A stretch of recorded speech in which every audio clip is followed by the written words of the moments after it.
चलिए बनाते हैं इस पावरफुल 600 वाट का इन्वर्टर को, जैसे कि आप अपने घर के ऑलमोस्ट सभी इलेक्ट्रॉनिक सामानों को चला सकते हो। So without wasting any time let's go.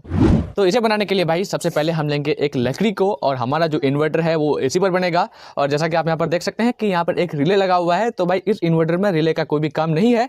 हमने पहले एक प्रोजेक्ट बनाया था तो उसमें रिले इस्तेमाल किया था, तो वही रिले मैंने चिपका दिया था, तो ये अभी निकल ही नहीं रहा है, इसलिए अभी वीडियो में निकल गया। ठीक है, तो ये जो है निकल चुका है। अब हम क्या करेंगे कि मोसफेट लेंगे।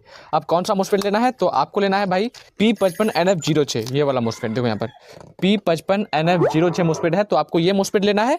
और मोसफेट को लेने के साथ साथ आपको क्या लेना है कि हीट सिंक भी लेना है। ठीक है, हीट सिंक जो है मोसफेट, क्योंकि मोसफेट जब काम करता है तो ये काफ़ी ज़्यादा गर्म हो जाता है, तो हीट सिंक लेना बहुत ही ज़्यादा जरूरी है। इससे मोसफेट ठंडा रहता है और उसकी लाइफ बढ़ जाती है। तो हम यहाँ पर सबसे पहले क्या करेंगे कि इस मोसफेट को इस हीट सिंक पर लगा देंगे।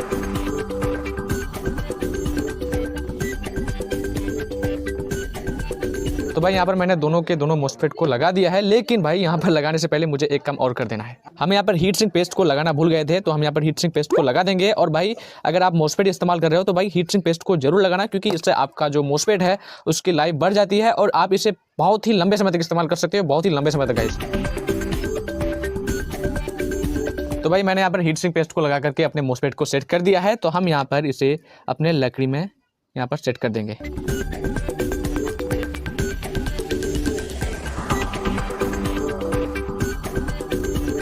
तो यहाँ पर मैंने इसे चिपका दिया है। अब मैं अभी आगे जो काम करने जा रहा हूँ भाई, यहीं पर मुझे लगता है कि ज़्यादातर लोग मिस्टेक करते हैं, इसलिए उनका जो इन्वर्टर है वो काम नहीं करता है। तो अभी मैं जो कुछ करने जा रहा हूँ, मैं क्यों करने जा रहा हूँ, मैं आगे सब कुछ बताऊंगा। तो सबसे पहले अभी मुझे क्या करना है, इसका कनेक्शन करने से पहले वायर को हम निकाल देंगे, इसके तीनों के तीनों लेग में वायर को चिपका करके।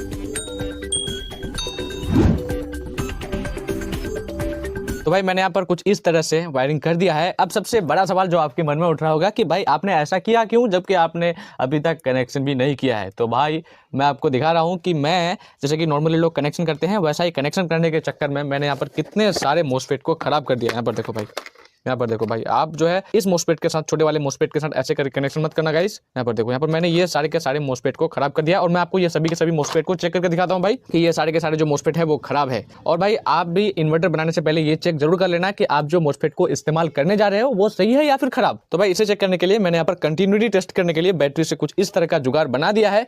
अब जो सही मोसफेट होता है तो उसमें क्या होता है कि यहाँ पर जो सोर्स लेग से और ये जो यहाँ पर मेटल है, इसका कोई कनेक्शन नहीं होता है, सिर्फ कनेक्शन होता है ड्रेन से और इस मेटल का। तो यहाँ पर देखो इस मोसफेट के साथ क्या प्रॉब्लम है कि यहाँ पर देखो, यहाँ पर इस सोर्स लेग में भी लगाएंगे तो आप भी वहाँ पर मेटल लेग से कनेक्शन फ्लो होगा, इसमें लगाएंगे तो भी कनेक्शन फ्लो होगा और इसमें लगाएंगे तो भी कनेक्शन फ्लो होगा। और वही सेम हाल है इस मोसफेट के साथ भी, क्योंकि मैंने ये सारे के सारे मोसफेट को खराब कर दिया है गलत तरीके से कनेक्शन करने के चक्कर में। अब यहाँ पर जो सही मोसफेट होता है उसमें क्या होता है मैं आपको दिखा रहा हूँ। ये बिल्कुल सही मोसफेट है। यहाँ पर सोर्स लेग में लगाते हैं तो कोई कनेक्शन नहीं, लेकिन जब ड्रेन में लगाएंगे तो आप देख सकते हैं कि वहाँ पर करंट फ्लो कर रहा है, और जब हम गेट में लगाएंगे तो कोई ये नहीं। मतलब ये जो मोसफेट है ये बिल्कुल सही है। अब भाई ये खराब हुआ कैसे, तो भाई खराब ऐसे हुआ कि मैं गाइस कोई प्रोजेक्ट बनाता हूँ तो उसको मैं बहुत बार ट्राई करता हूँ, और मैं भी इसे भी ट्राई कर रहा था। तो मैं कनेक्शन करते समय क्या मिस्टेक कर रहा था कि जो रेजिस्टर है वो यहाँ पर चिपक ही नहीं रहा था। तो मैंने यहाँ पर बहुत ही देर से यहाँ पर मैं रेजिस्टर चिपका रहा था, जिससे के कारण क्या हुआ कि सोल्डरिंग आयरन की गर्मी से हमारा जो मोसफेट है वो बहुत ही ज्यादा गर्म हो गया और उसके अंदर का जो मैकेनिज्म है वो खराब हो गया। अब क्या होगा कि मैंने इसके तीनों के तीनों लेग को यहाँ कर दिया है, तो हम यहीं से कनेक्शन करेंगे जिससे कि गर्मी वहां तक नहीं पहुंचेगी और हमारा जो मोसफेट है वो खराब होने से बच जाएगा। और भाई इस प्रोजेक्ट को ट्राई करने में मैंने 5-10 मोसफेट को खराब किया है और 2-3 दिन अपना बर्बाद किया है।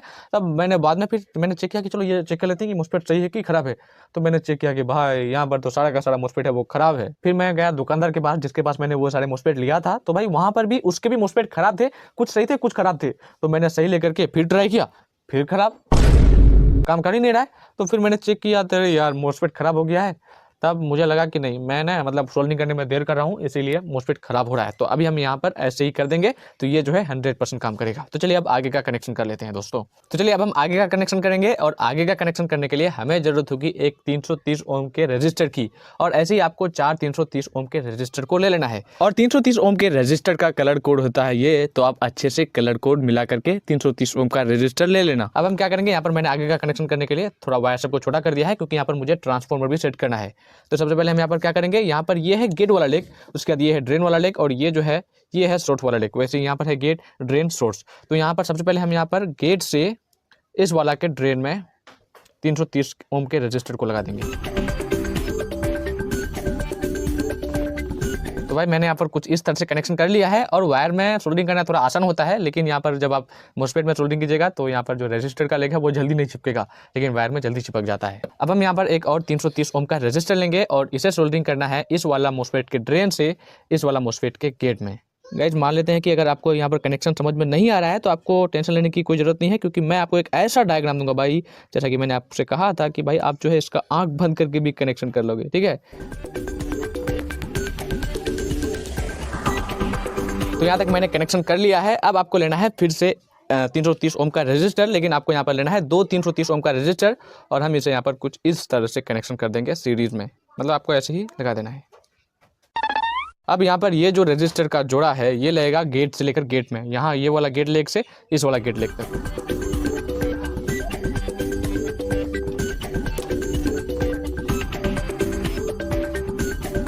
भाई यहाँ पर जो रेजिस्टर तक का जो कनेक्शन था वो फिनिश हो गया है। अब हम यहाँ पर एक वायर लेंगे और ये जो वायर है यहाँ पर सोर्स लेग से इस मोस्फेट के सोर्स लेग से उस मोस्फेट के सोर्स लेग में लग जाएगा कुछ इस तरह से।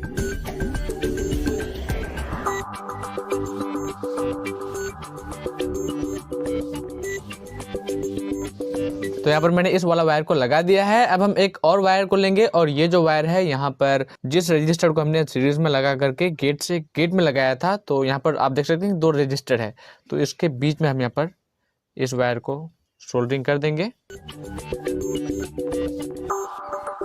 उसके बाद हम इसे यहाँ पर लगा देंगे सोर्स लेग में।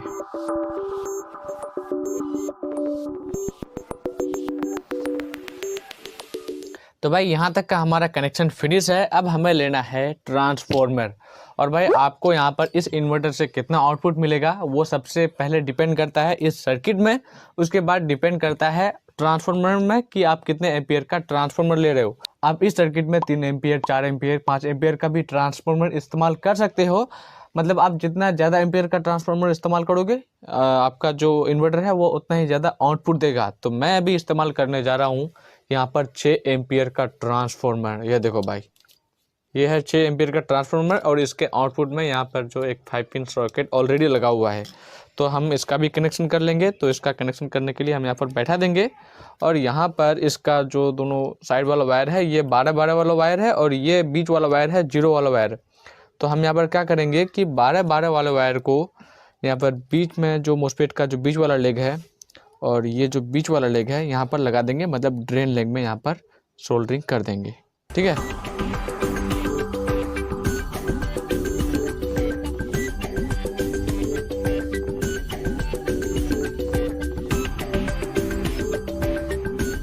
तो भाई मैंने यहाँ पर ट्रांसफार्मर का कनेक्शन कर लिया है। अब बस मुझे क्या करना है कि बैटरी कनेक्शन करने के लिए हम यहाँ पर इसके सोर्स वाला लेग में यहाँ पर आप देख सकते हैं कि दोनों का दोनों सोर्स लेग जो है वो एक जंपर वायर से जुड़ा हुआ है, तो हम यहाँ पर ऐड कर देंगे एक वायर को।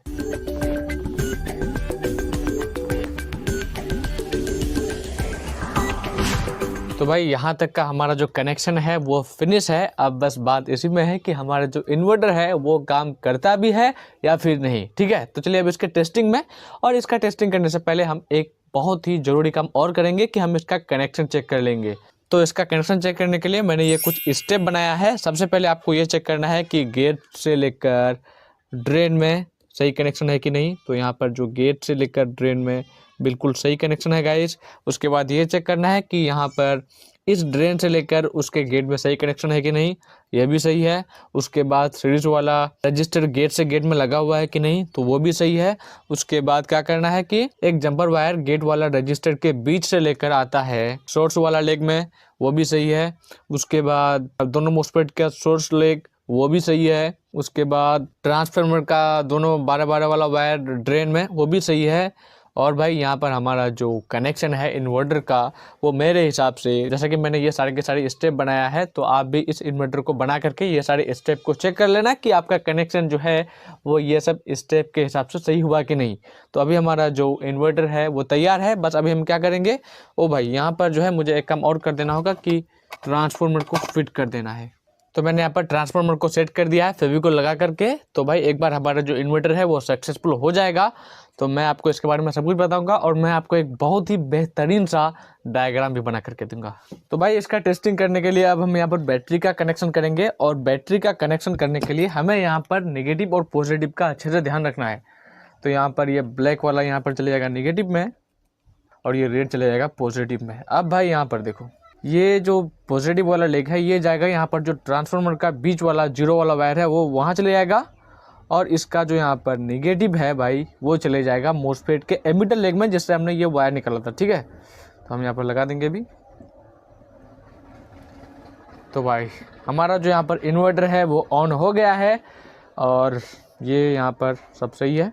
तो चलिए अब मैं आपको इससे सबसे पहले 100 वाट के बल्ब को जला कर दिखाता हूँ। ठीक है, तो भाई ये है यहाँ पर 100 वाट का बल्ब। तो देखते हैं कि हमारा जो इन्वर्टर है वो इस 100 वाट के बल्ब को जला पाता है या नहीं। ठीक है,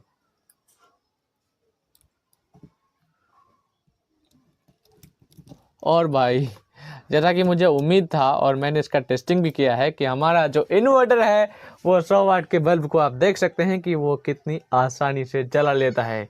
और भाई यहाँ पर आपको एक सेफ्टी का ध्यान ये भी रखना है कि ट्रांसफार्मर से उधर आपको ज़्यादा छेड़छाड़ नहीं करना है, क्योंकि बहुत सारा ट्रांसफार्मर क्या होता है कि थोड़ा मतलब इतना अच्छा नहीं होता है अच्छा, लेकिन थोड़ा सा उसमें शॉर्ट सर्किट भी हो सकता है या फिर आपको करंट भी लग सकता है, इसीलिए आपको सेफ्टी का ध्यान रखना है। ठीक है, तो यहाँ पर आप देख सकते हैं कि हमारा जो इन्वर्टर है वो 100 वाट तक के बल्ब को चला सकता है। देखो, चलिए अब मैं आपको इससे मोबाइल को चार्ज करके दिखाता हूँ। तो भाई अभी मैं आपको यहाँ पर मोबाइल को चार्ज करके नहीं दिखाऊंगा क्योंकि मेरे पास अभी मोबाइल चार्जर तो है लेकिन मोबाइल नहीं है। जो मोबाइल है उससे अभी रिकॉर्डिंग चल रहा है और अभी बगल में मेरी बहन लोग का भी मोबाइल नहीं है। ठीक है, तो मैं अभी आपको चला करके दिखाऊंगा एक बहुत ही पावरफुल चीज़, ये पंखा।